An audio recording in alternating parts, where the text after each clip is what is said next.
അപ്പോൾ ജനങ്ങളുടെ മനസ്സിലൊരു മുഖ്യമന്ത്രിയുണ്ട്, അത് സതീശനാണ്. ജനപിന്തുണ സതീശനാണ്. പക്ഷേ ജനങ്ങളല്ലല്ലോ മുഖ്യമന്ത്രിയെ തീരുമാനിക്കുന്നത്, MLA-മാരാണ്. അവിടെ KC വേണുഗോപാലിനാണ് വ്യക്തമായ മേൽക്കൈ. അതെങ്ങനെയാണെന്ന് വെച്ചാൽ ഈ പഴയ A ഗ്രൂപ്പിനെ പുള്ളി അത് ഏറ്റെടുത്തു. ഇപ്പോൾ പഴയ A ഗ്രൂപ്പ് I ഗ്രൂപ്പില്ല. ഇപ്പോൾ തിരുവഞ്ചൂർ രാധാകൃഷ്ണൻ അങ്ങനെ അല്ലെങ്കിൽ 1-2 പേരെ ഒഴിച്ചാൽ ബാക്കിയുള്ള A ഗ്രൂപ്പുകാരെ അദ്ദേഹം തടുത്തു കൂട്ടി. കൂടാതെ എങ്ങുമല്ലാതെ നിൽക്കുന്ന കുറേ ആളുകളുണ്ട്, അവരെയും പുള്ളി തടുത്തു കൂട്ടി.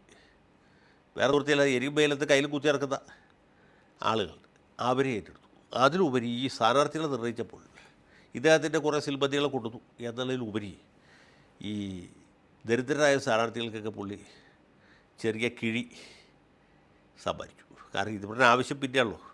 ഇപ്പോഴത്തെ തരംഗത്തിൽ സ്ഥാനാർത്ഥികളിൽ പൈസ ഇല്ലെങ്കിൽ തോറ്റുപോകും. കഴിഞ്ഞ തവണ UDF തോറ്റതിൻ്റെ ഒരു പ്രധാന കാരണം, ആരും പറയാത്തൊരു കാരണം, കാശില്ലായിരുന്നു എന്നുള്ളതാണ്. 2021 ഫണ്ടിൻ്റെ അപര്യാപ്തത ഭയങ്കരമായിരുന്നു. കാരണം മുല്ലപ്പള്ളി രാമേന്ദ്രനായിരുന്നു KPCC പ്രസിഡന്റ്, രമേശ് ചെന്നിത്തലയാണ് പ്രതിപക്ഷ നേതാവ്. രണ്ടുപേരും ഫണ്ട് കൊടുത്തില്ല. ഫണ്ടില്ലാതെ മത്സരിച്ച സ്ഥാനാർത്ഥികൾ തോറ്റുപോയി.